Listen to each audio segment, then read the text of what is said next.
Hey guys, today I'll be going over the best overall vlogging camera for the overall price without any accessories. I'll be picking from the Canon Rebel 80D, the GoPro Hero 7, the DJI Osmo Pocket, and the Sony a7 III, which I'm recording on right now. So let's just see what's the best starter vlog camera.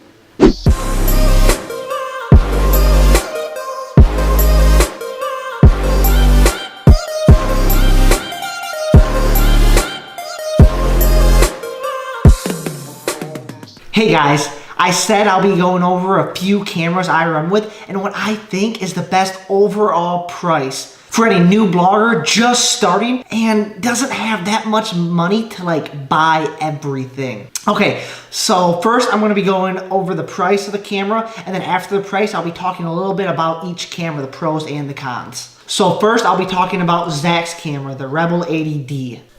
So Zach's been vlogging with this camera for quite a bit. This camera cost $1,000 with the kit lens, straight brand new. This camera really is the full package for a vlogger.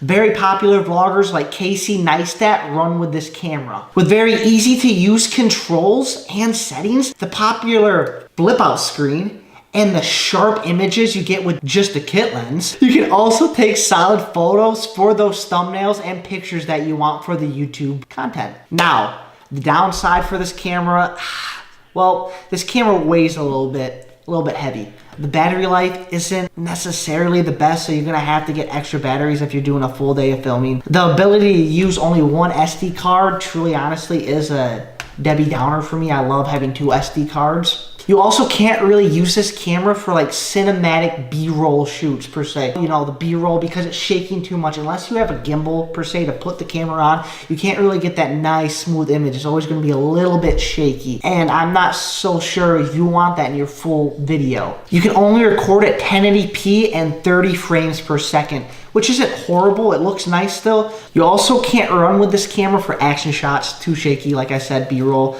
I mean, if you're running with this, it's gonna be all over the place. The internal mic in it as well is pretty bad. I mean, you need an external mic if you want this mic and the video quality to sound a lot better. Also, this camera, yes, it's water sealed, but it's not waterproof. You know, you can't just go, hey, look at this, and go swimming with it. You take it back up and the camera's gonna be destroyed. So that's my little spiel about this camera.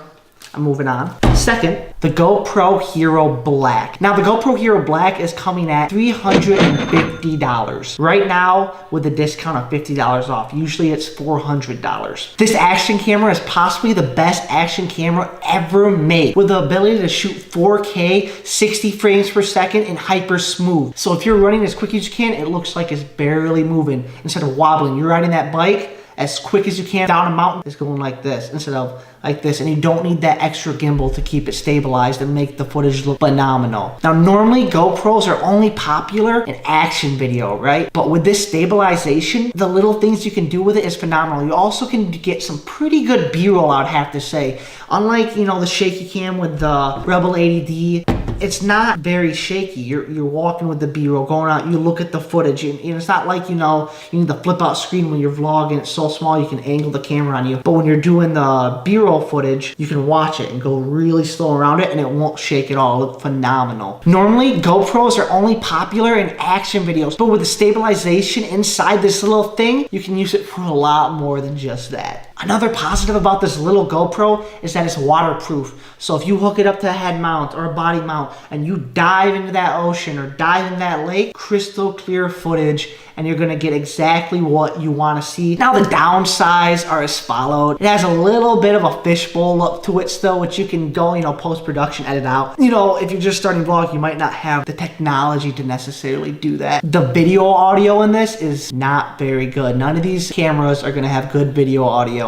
The built-in audios for all these cameras, action cams, aren't the best. External mics is 100% the way to go. But since you can't afford that right now and you can only afford one camera, this is still pretty bad, I would have to say. Especially transitioning from water to land. It just doesn't sound right still, and it's kind of like that clink annoyingness. Moving on to the DJI Osmos Pocket. This thing retails in at $350, same as the GoPro Hero 5 Black. Now, with this camera, it can just fit right into your pocket, but so can the GoPro. But the amazing steady footage, as it has like a mini gimbal on it, with the camera is phenomenal. It is probably the best stabled camera that we can get right now. It can shoot 4K 60 frames, just like the GoPro. It has a slow motion option on it, which is unbelievable. I didn't expect that. And plus a whole plethora of other things you can do with it. It also has a hyperlapse, so I can find an option on my screen, draw what I want, and then as I move forward and all the way back, hyperlapse it. So it looks beautiful, so you don't have to just do the typical boring time lapse. And it's so easy to make the hyperlapse with this as well. Now with this camera, it is phenomenal for vlogging as well. So if you're vlogging here, you have a little screen right up here. And while you're vlogging, you're looking right here. But if you want to show what's in front of you, all you do is press one button and the camera is sitting right here looking at you. And it flips, turns and flips for you. So you don't have to turn the whole camera on and you can still see exactly what is necessarily going on. Again, this camera is great for B-roll, just like the GoPro. The stabilization is amazing. So the Canon Rebel 80D still doesn't get the B-roll that you want. This will be just a little bit better, as you can hold it better, get a nice screen while you're looking. I mean, if even when you're vlogging per se. The downside of this camera is it feels, I don't know, up here it feels a little cheap. Like I could just break it, or if I don't put it away properly, it could just snap. And I don't really like that. I don't know, it feels weird. Again, audio is garbage. I'm being nice right now for saying they're not good. The audio is pretty much bad. I mean, there's nothing you can do. Internal audio for all these things aren't going to be that good, to tell you the truth. You can't use this thing in water. Not a pro. Yeah, I mean, it's waterproof, but if you throw, go swimming like this, like with the GoPro, it'll break. Can't do it. Also, a thing that I do not like about this at all is getting the SD card out. It is a lot harder than you would think to get this little dang SD card out. Getting it is fine, but getting it out is ridiculous. I almost broke it once or twice now.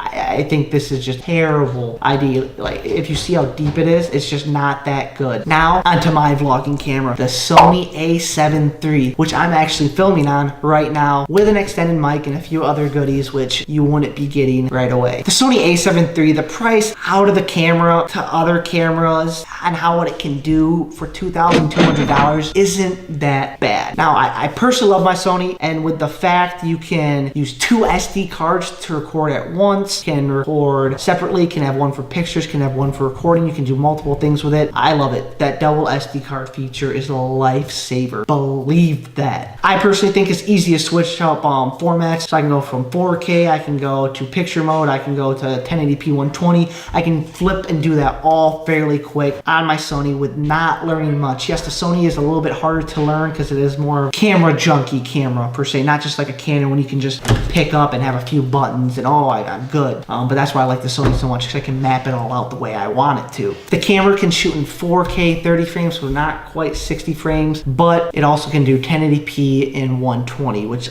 none of these cameras can do. Yes, they can do slow-mo, but it will not look the same necessarily as my Sony. Pictures with a kit lens are probably the best pictures you're gonna get. They look professional just right out of the box. I mean, if you're not a professional and you just look at that photo, you're gonna see eye to eye. It's gonna look phenomenal, and you can tell that photo compared to the Rebel 80D completely different. It's unbelievable, and it's beautiful, the photos you can take with just the kit lens you get with the camera. Perfect for those thumbnails. Way better than the Rebel 80D. I mean, it's just, they just pop, and that's without even throwing it into a program to make it even pop more, so it's less work as well. Now the camera in stabilization for photos is great, but it is alright when vlogging as well. It's better than the Rebel 80D again, but it is also double the price, well, a little bit more than double the price, and is a newer camera, but the video stabilization is still a lot better while you vlog. B-roll, again, not going to be the best, but you can still do B-roll per se on it.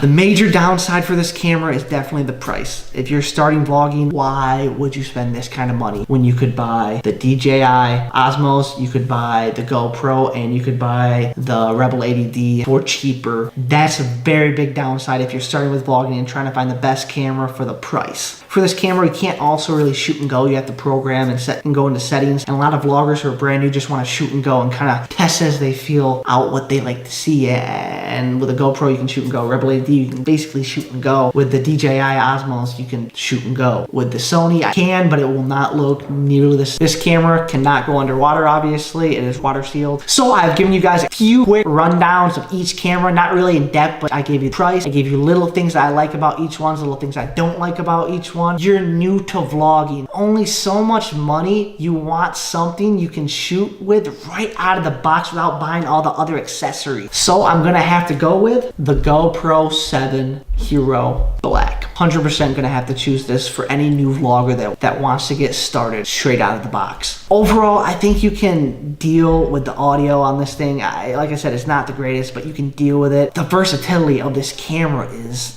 amazing. For $350, you get almost the whole entire package. It's just a no-brainer to me. I don't know why you wouldn't choose this. I love my cameras, but I have the money to buy them. I have the money to buy my external stuff. But if you're starting off new, I know a lot of people complain about I can't afford this. So hopefully this guide helped you out. Hopefully you enjoyed this video. And if you think I made the wrong decision, comment down below and tell me why I made the wrong decision and what new vloggers need to get. So don't forget to like, comment, and subscribe. Pen Twins vlog out, yo.